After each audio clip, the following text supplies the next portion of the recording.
एक मिनट, खोदा बंद करो, हाथ से निकालो।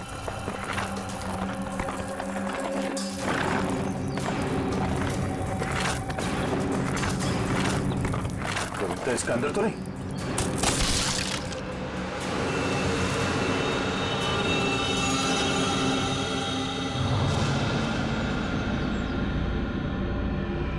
रीता! ओह नो, सांसें धीमी चल रही है, इसे अस्पताल ले जाना होगा। निकालो उसको बाहर जल्दी। हाथ दो, निकालो बाहर निकालो, पैर पकड़ो उसके। चलो।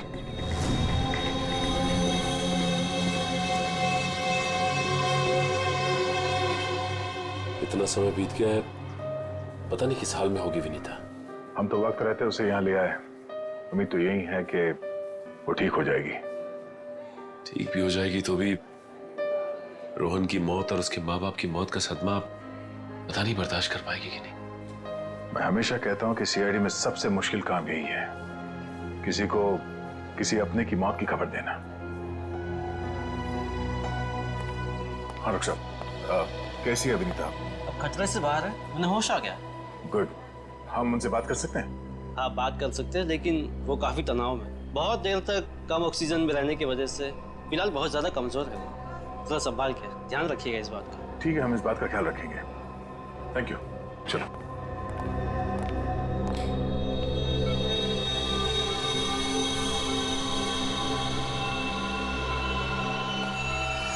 अरे नहीं नहीं नहीं, लेटे रहो, आराम करो। Thank you sir. डॉक्टर ने बताया कि आप लोगों ने मेरी जान बचाई। अरे हम तो बस एक जरिया थे, जान बचाने वाला तो वो है। ये ऊपर वाले की भी मुझे समझ नहीं आती। जब उसने मेरी जान बचाई तो मेरे मम्मी पापा की जान भी बचा लेते। तो तुम्हें अपने माता पिता के मर्डर के बारे में पता है? हाँ जी सर, जिस वक्त ये सब हुआ मैं नीचे हॉल में रोहन से फोन पे बात कर रही थी, तभी मैंने कुछ आवाजें सुनी। फिर क्या हुआ? और जैसे ही मैं दौड़ के ऊपर गई तो किसी ने मुझे क्लोरोफॉर्म सुंघा दिया, लेकिन मैं पूरी तरह से बेहोश नहीं हुई थी। और किसी ने मेरी आंखों के सामने मेरे मम्मी पापा का खून कर दिया। सर, जिस किसी ने भी मुझे दोबारा अनाथ किया है, आप प्लीज उसे छोड़िएगा मत। उसे फांसी होनी चाहिए, फांसी। बिल्कुल, तुम्हारे माता पिता और रोहन के खूनी को हम। क्या? रोहन का भी खून हो गया? अब मैं किसके सहारे जीऊंगी? प्लीज सर, संभालिए अपने आप को, प्लीज। अच्छा ये बताइए कि आपको कब पता लगा कि आप उस बॉक्स के अंदर बंद हैं? जब मेरी आंखें खुली तो मैं एक घुटन भरे बक्से में थी। मुझे नहीं पता था कि किसी ने मुझे जिंदा दफन कर दिया। अच्छा विनीता, उनमें से किसी का चेहरा देखा था तुमने? नहीं सर। ठीक है। आरोप साहब, दया, वो जो रस्सी है, उस रस्सी पर मुझे भेड़ का बाल मिला है। उस रस्सी पे भेड़ का बाल मिला? हाँ दया, भेड़ का बाल। और भेड़ भी ऐसी वैसी नहीं, हिमालय पर रहने वाली भेड़। ओह, मतलब वो रस्सी किसी ऐसे आदमी का है जो हिमालय पर्वत के आसपास जाके आया है या फिर वहीं का रहने वाला है? बिल्कुल बिल्कुल। ठीक है डॉक्टर साहब, मैं आपसे बाद में बात करता हूँ। ओके। अच्छा हाँ दया, विनीता कैसी है? ठीक है, होश आ गया उसे। गुड गुड, चलो ठीक है फिर, बाय। Okay sir. विनीता, ये बताओ कि तुम्हारे आसपास में कोई ऐसा आदमी है जो हाल ही में हिमालय जाके आया था क्या, या फिर वहीं का रहने वाला हो जो यहाँ पे आया हो? सिर्फ हिमालय पे नहीं, नेपाल भी गए थे मम्मी पापा। अच्छा, कब की बात है? 1 महीने पहले की। वो खुद से वहां गए थे या ये ट्रैवल एजेंट के जरिए टूर पैकेज में? टूर बुक करवाया था सर, इससे उनके पैसे भी बच जाते थे और उनके नए दोस्त भी बन जाते थे। लेकिन उन्हें नहीं पता था कि ये टूर उनकी जिंदगी का आखिरी टूर होगा। संभालो अपने आप को। रीता, हमें उस ट्रैवल एजेंट का नंबर दो।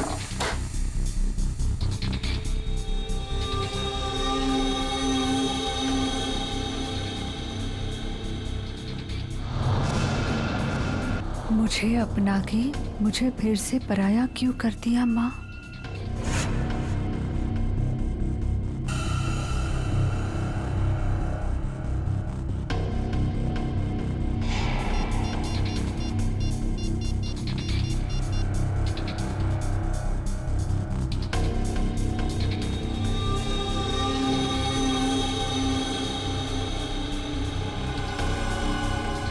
क्या आपने मुझसे कभी प्यार नहीं किया माँ?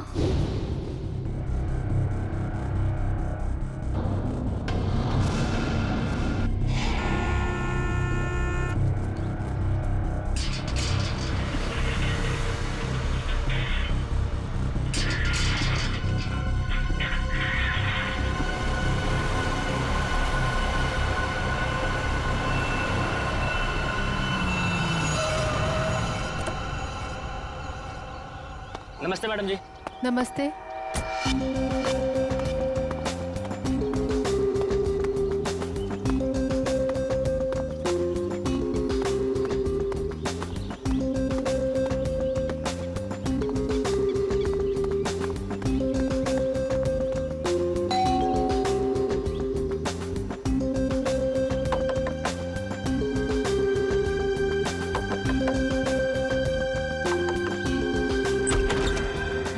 दरवाजा कैसे खुला है?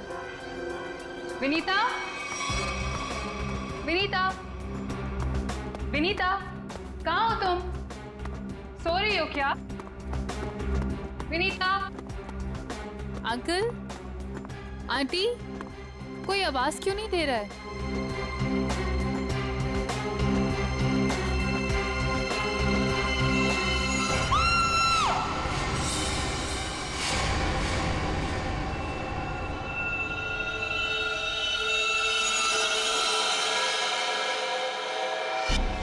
काफी खून बहा है सिर से। लगता है किसी भारी चीज से मारा गया है। सर बाथरूम में ये लोहे का रॉड मिला है सर, इस पे ताजे खून के धब्बे हैं। हो सकता है इन दोनों को मारने के लिए इस रॉड का इस्तेमाल किया गया है। उंगलियों के निशान मिल सकते हैं इस पे। संभाल के रख दो।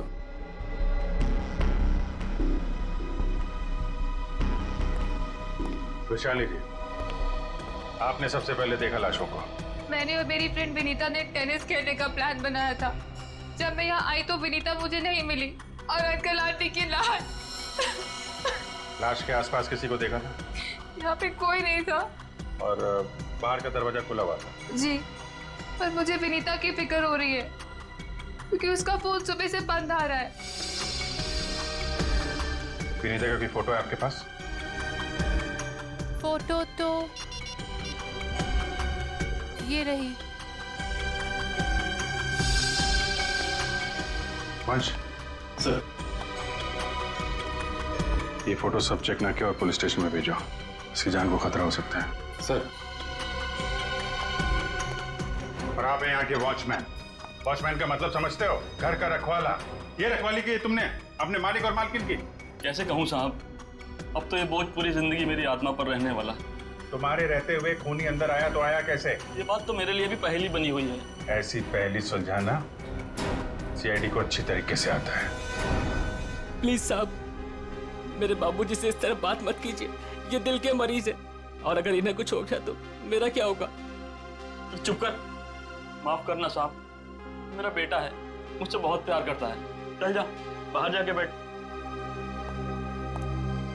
कल रात विनीता घर पे थी? हाँ साहब, वो घर पे ही थी, मगर रात को देर से आई थी। 2 बजे घर पे आई थी वो। और वैशाली जी, आप कितने बजे आए? सुबह 8 बजे।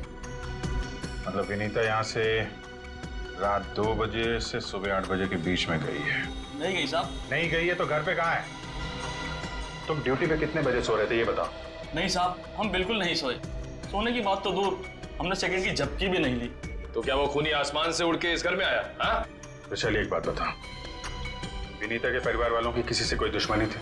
मुझे इस बारे में कुछ नहीं पता। अच्छा, विनीता के बारे में आप हमें और क्या बता सकती हैं?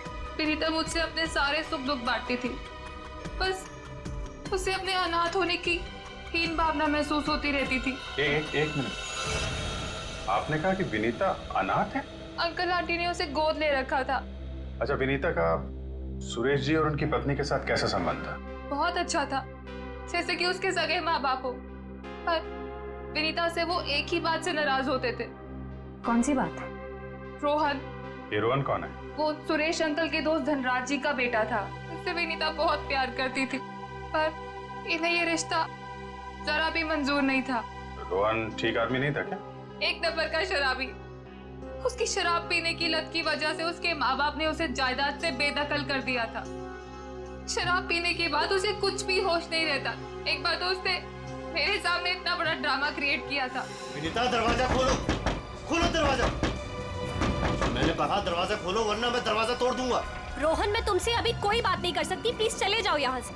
मुझे अभी बात करनी है, मुझे इसी वक्त बात करनी है। खोलो दरवाजा, खोलो। साहब, बिटिया ने मना किया ना, वो आपसे नहीं मिलना चाहती है, आप जाइए यहाँ से। विनीता, ये क्या कर रही हो? दरवाजा मत खोलो। मुझसे इस तरह से बात करने वाला को। हाँ विनीता, तो तुम्हारे पापा एकदम सही कह रहे हैं। अभी वो होश में नहीं है, दरवाजा मत खोलना। और अच्छे से समझा दे कि दोबारा मुझसे पंगा ना ले। हट विनीता। ये क्या ड्रामा लगा रखा है रोहन? चलो, अभी चलो यहाँ से। अरे, और माफी मांगो इनसे। सॉरी सॉरी वॉचमैन अंकल, मुझसे गलती हो गई। ये मेरी बदतमीजी की कीमत। दारू पी के तुम कुछ भी करते हो ना, कुछ भी बकते हो। चलो यहाँ से, चलो रोहन। हो सकता है इस रोहन ने शराब के नशे में आके सुरेश जी और उनकी पत्नी का खून कर दिया, और फिर विनीता को अपने साथ लेकर चला गया। इस रोहन का नंबर है आपके पास? हाँ, नंबर तो है मेरे पास। 198234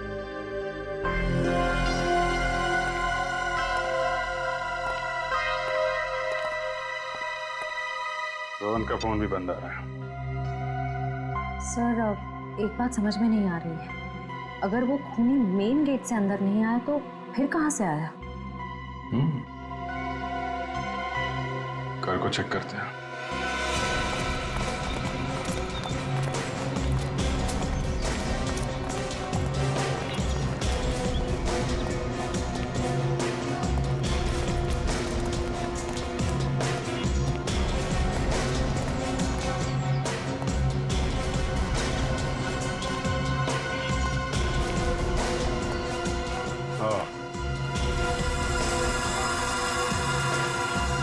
ये देखा?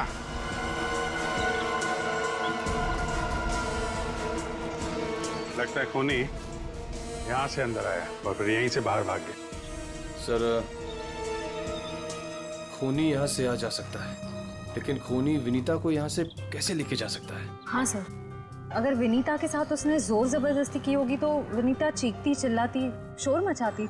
हो सकता है विनीता को बेहोश कर दिया। इसके पहले उसे कुछ हो, हमें उसे ढूंढना होगा और इस रोहन से भी मिलना पड़ेगा।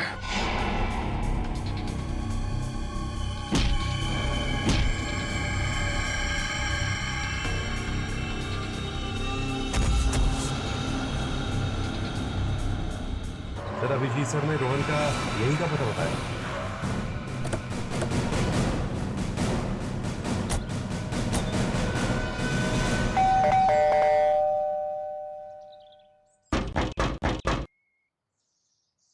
सर, ये रोहन वाकई में अंदर नहीं है या फिर जानबूझ के दरवाजा नहीं खोल रहा है? अभी पता चल जाएगा।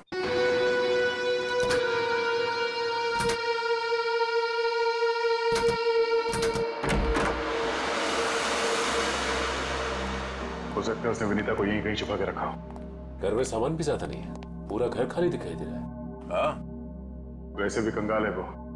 माँ बाप ने तो बेदखल कर दिया था उसे। सचिन,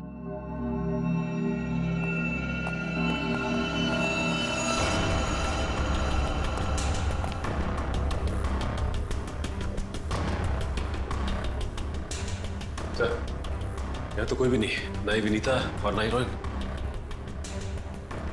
हो सकता है उसने अपना ठिकाना बदल दिया। काम करो, घर की तलाशी लो, कोई ना कोई सुराग जरूर मिलेगा।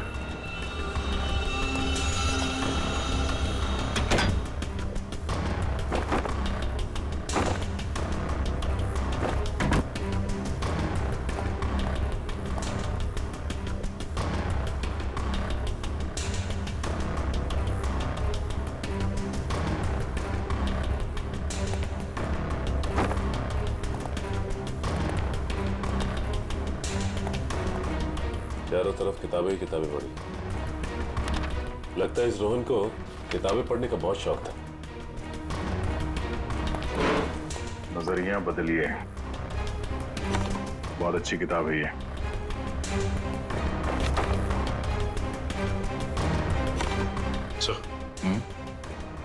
ये देखिए, इस डस्टबिन में ये दस्ताने पड़े थे।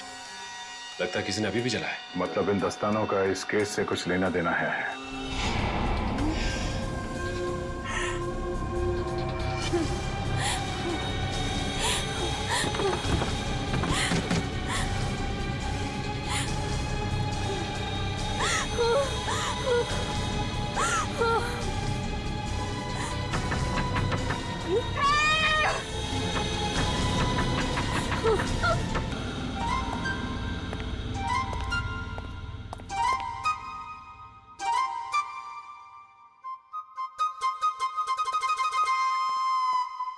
Ready sir. मेरे इतने बड़े शरीर के इत्तू से दिमाग में ना एक बात नहीं घुस रही है। कौन सी बात?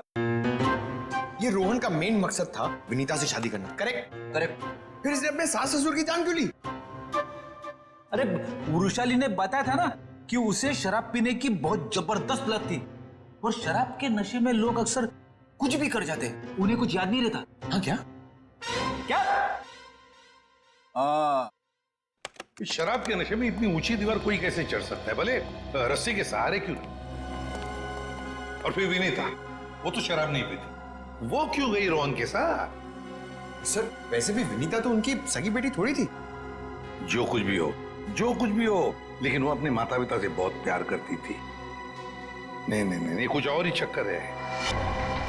लगता है इन दोनों को मारने का ही प्लान था। सर, हाँ, लगता है ये काम किसी लुटेरे का होगा। फ्रेडी लुटेरा नहीं हो सकता। कोई लूटने के लिए आता तो घर का सारा सामान वैसे के वैसे कैसे रहता? नहीं नहीं, ये मुजरिम जो भी है ना, उसका एक ही मकसद था, इन दोनों को खत्म करने का। सर, हाँ, एक बहुत ही हैरान कर देने वाली बात पता चली है। क्या? सर, विनीता ने 1 हफ्ते पहले फायर ब्रिगेड में फोन किया था, और ये रही उस फोन कॉल की audio clip. Hello fire brigade, मेरे घर में आग लगी है, प्लीज जल्दी किसी को भेज दीजिए। मेरा एड्रेस है 603 हर्ष विहार शांति नगर। लेकिन सर, जब फायर ब्रिगेड वाले उनके घर पहुंचे तो विनीता की मम्मी माला जी ने उन्हें ये कहकर वापस भेज दिया कि वहां कोई आग वाग नहीं लगी है। हाँ, उसके घर में तो कोई आग लगने का निशान भी नहीं मिला। अरे झूठ क्यों कहा उसने? यही बात तो समझ में नहीं आ रही। फायर ब्रिगेड वाले ने खुद देखा था स्टोर रूम से धुआं निकलते हुए। उसने अंदर जाना भी चाहा, लेकिन माला जी ने उसे रोक दिया। माला जी ने फायर ब्रिगेड वाले को अंदर जाने से रोक दिया? क्यों? कुछ और ही चक्कर है।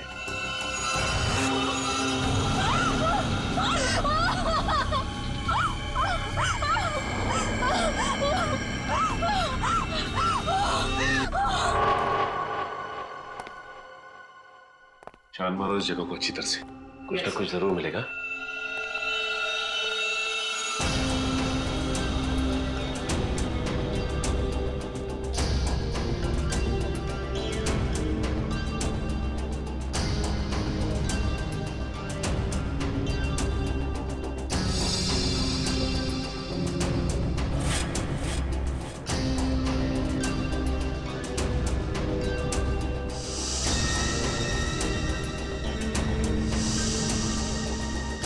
ये क्या हुआ सर?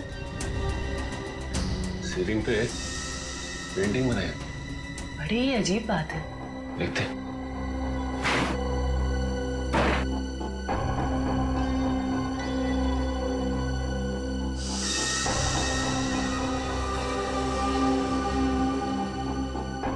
ये क्या? ये तो लगता है धुएं से बना हुआ निशान है, जलने की वजह से। मतलब सर, फायर ब्रिगेड वाला सही कह रहा था, यहाँ पे आग तो जरूर लगी है। सर, इस पेंटिंग से जली हुई सीलिंग को अच्छी तरह छुपाने की कोशिश की है। लेकिन सवाल ये उठता है कि सुरेश की पत्नी ने झूठ क्यों बोला फायर ब्रिगेड से? आखिर यहाँ पे ऐसी कौन सी आग लगी थी? सीलिंग का सिर्फ यही वाला हिस्सा चला।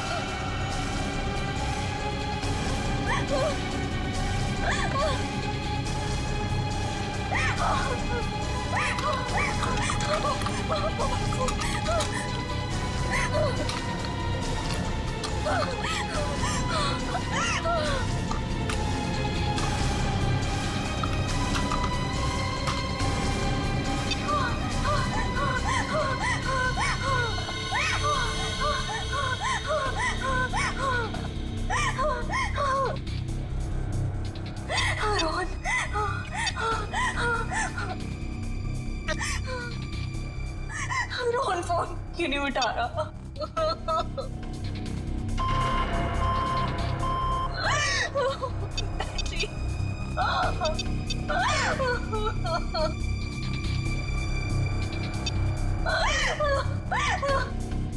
वैशाली पे फोन नहीं उठा रही।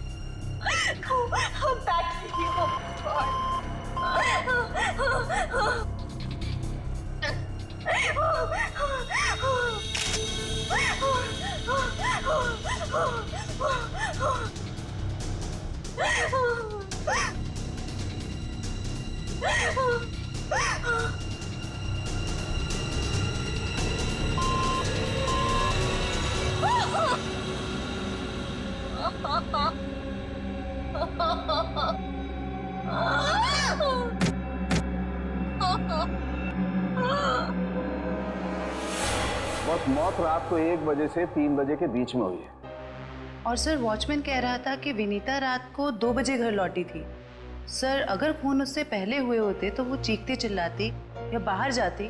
मतलब खून 2 और 3 बजे के बीच में हुए हैं। सालून साहब, हमें जो लोहे का रॉड मिला था उसके ऊपर से खूनी के उंगलियों के निशान मिले या नहीं?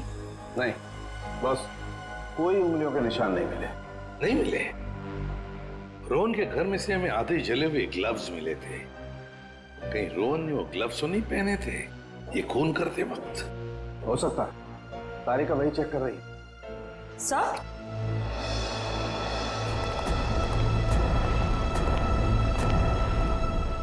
सर ये खास किस्म का सॉल्यूशन है, इकोडेल्पाइट नाम। अगर मैं इस सॉल्यूशन को इन दस्तानों पर डालूं तो इन दस्तानों पर जो कुछ भी लगा हुआ होगा वो अलग हो जाएगा। अरे वाह, फॉरेंसिक टेक्नोलॉजी कहां से कहां पहुंच गई है।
अरे इन पे तो खून लगा है,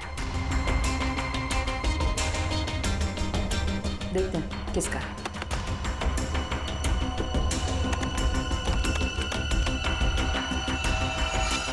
पॉजिटिव सर, ये खून मिस्टर एंड मिसेस सुरेश का ही है। मतलब सर ये खून रोहन ने ही किया है? एक मिनट बोलो।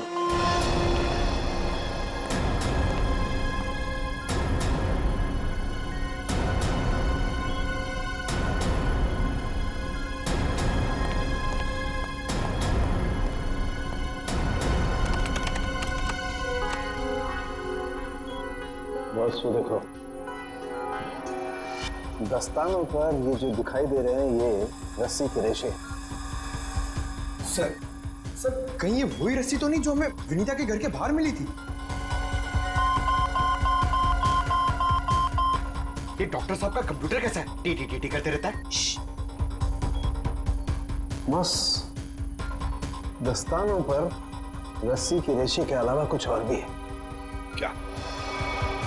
थोड़ा वक्त दो, पता लगाता हूं।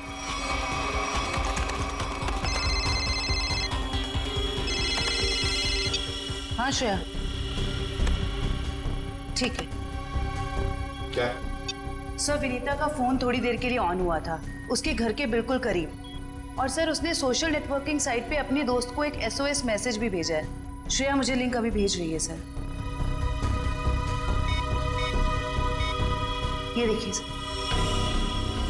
मैं घुटन से मर रही हूं, प्लीज मुझे बचाओ। Vinita, my God. लोग नेपाल गए थे, उन सभी से पूछताछ कर लिए। तो क्या पता चला? सर नेपाल में एक अनाथ आश्रम है। सुरेश जी और माला जी जब भी नेपाल जाते थे वो इस अनाथ आश्रम में जरूर जाते थे। बानवीर संस्था। विनीता को भी तो यहीं से गोद लिया था माला और सुरेश ने। जी सर। हाँ, देखते जरा इनसे बात करके। हेलो, देखिए मैं ACP प्रद्युमन बोल रहा हूँ CID से। जी हाँ, मुंबई। अच्छा देखिए, मुझे माला और सुरेश के बारे में कुछ इंफॉर्मेशन चाहिए। हाँ हाँ, वो 1 महीने पहले आपके यहाँ आए थे ना? अच्छा अच्छा, तो प्लीज एक काम करेंगे आप, वो फोटोग्राफ्स हमारे CID के वेबसाइट पर मुझे भेज देंगे आप? Okay, thank you. क्या हुआ सर? किसकी तस्वीरें मंगवाई आपने? विनीता को गोद लेने से पहले सुरेश और माला ने इसी अनाथ आश्रम से 1 साल पहले एक लड़के को गोद लिया था, गोविंद नाम में। गोविंद, लगता है फोटोग्राफ्स आ गए।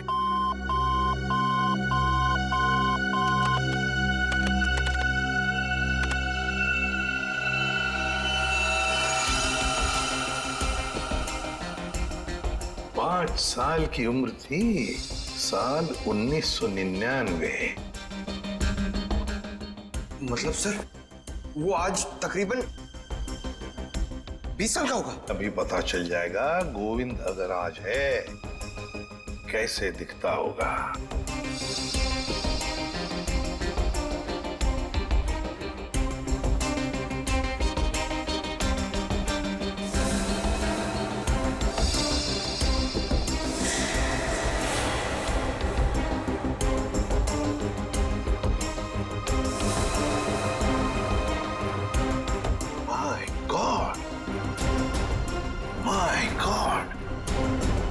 ये गोविंद है।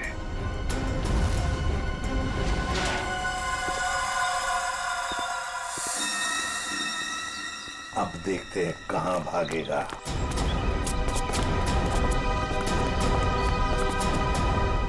ये क्या सर, हमें देख के अंदर भाग गया है? जब गीदड़ की मौत आती है तो वो शहर की तरफ भागता है, मगर ये तो अंदर भाग गया। मगर सर वो अंदर की तरफ क्यों भागा? वो तो पकड़ा जाएगा। ऐसे मुजरिम बाहर की तरफ भागते हैं, मगर ये अंदर भागे या बाहर, पकड़ा तो ये जाएगा ही। कहां गया ये? अभिजीत, दया सर, फैल जाओ, मैं सामने से घुसता हूं।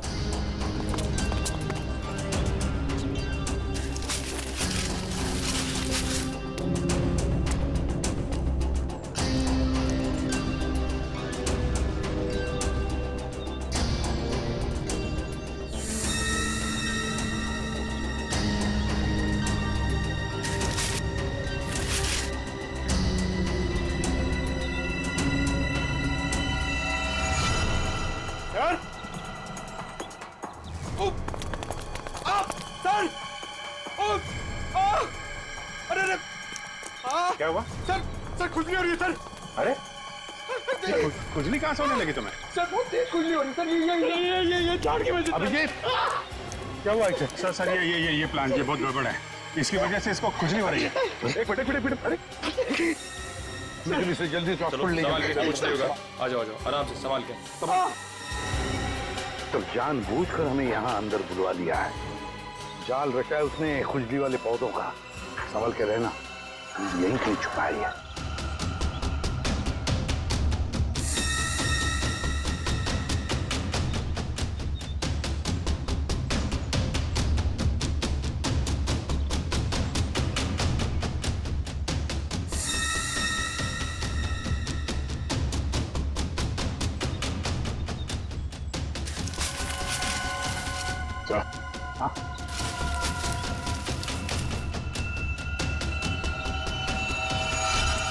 चलो बाहर निकलो।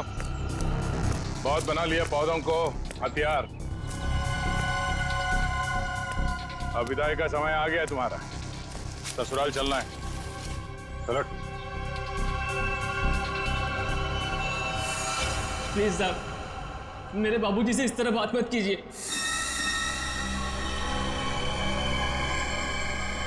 बहुत गड्ढे खोद लिए दूसरों के लिए, गिर गए ना उसी में। सर पानी मंगाइए सर, वरना मैं खुजली से मर जाऊंगा। पानी क्यों? खुजली का इलाज हम अपने साथ लेके चलते हैं। किसी औलाद के लिए अपने माँ बाप का खून करना इतना आसान नहीं होता सर।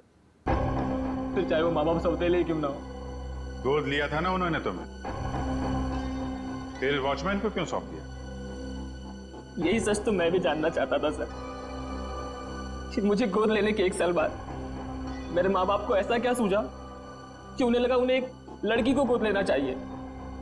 अब मुझे फिर ऐसे ही सड़क पर छोड़ दिया और विनीता को गोद ले लिया। क्या तुम्हें सड़क पे छोड़ दिया? हाँ सर, ऐसा बर्ताव तो कोई अपने जानवर के साथ भी नहीं करता जैसा उन लोगों ने मेरे साथ किया। वो तो भला हो मेरे बाबूजी का, जो उन्होंने मुझे रोता हुआ बस स्टॉप पर देखा और अपने साथ अपने घर ले गए, और तब मेरी अच्छी परवरिश की उन्होंने। सुरेश और माला ने पहचाना नहीं तुम्हें? नहीं सर, मैंने हाल फिलहाल में उनके घर जाना शुरू किया था। मेरे बाबूजी की उम्र हो गई थी तो मुझे लगा मुझे नौकरी करनी चाहिए। क्या तुम्हारे बाबूजी जानते नहीं थे कि तुम उनके मालिक के बेटे हो? नहीं सर, जब मैं उन्हें मिला था तब वो वहां काम नहीं करते थे। और सर मैं इसे कोई इत्तेफाक नहीं कहूंगा, तो भगवान ने मेरे साथ इंसाफ की। तुम्हें किसने अधिकार दिया सजा देने का? सजा देने का हक सिर्फ अदालत को है। क्या तुम शुरू में ही पहचान गए थे उन दोनों को? ये बात तुम्हें मालूम कैसे पड़ी कि उन्होंने तुम्हारे साथ ऐसा किया था? नहीं पहचाना था सर। एक दिन मैं बगीचे में काम कर रहा था तो माला मैम साहब ने मुझे घर के अंदर बुलाया था किसी काम से। विनोद! जी मैम साहब। जरा ऊपर आना तो, काम है। अभी आया। जी मैम साहब। विनोद, देखो ये पुरानी अलमारी है, इसे ठीक से स्टोर रूम में रख देना। हाँ जी मैम साहब। हाँ।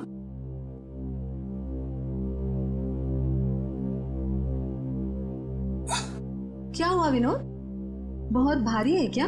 बहुत ज्यादा भारी मैम साहब। एक काम करता हूँ, इसमें से कुछ सामान बाहर निकाल लेता हूँ। मगर निकाला हुआ सामान फिर से रख देना अंदर। हाँ जी मैम साहब। हाँ।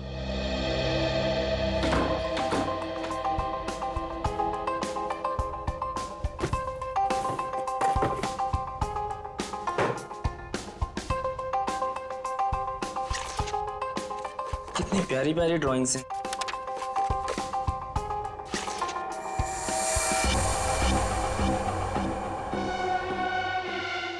ये तस्वीर तो मेरे बचपन की है। इसका मतलब साहब और मेम साहब ने मुझे गोद लिया था। विनोद, कितनी देर, जल्दी करो। जी मेम साहब, बस हो गया।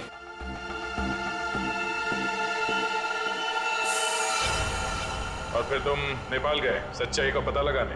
हाँ सर, और जब मुझे सच का पता चल गया तो मैंने पूरे परिवार के नाक में दम करना शुरू कर दिया।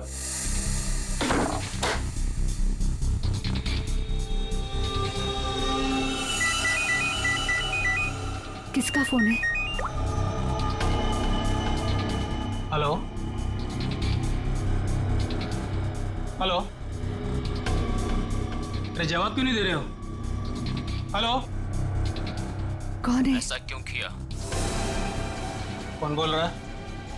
आपका बेटा। बेटा? क्या? बताइए, ऐसा क्यों किया? मुझे अपना बनाकर फिर से अनाथ क्यों कर दिया? देखो, ऐसी बातें फोन पर नहीं होती हैं। आमने सामने मिलो, फिर बैठ के बात करते हैं। बताइए कहाँ मिलना है? मेरे घर। ठीक है, पहुंच गया।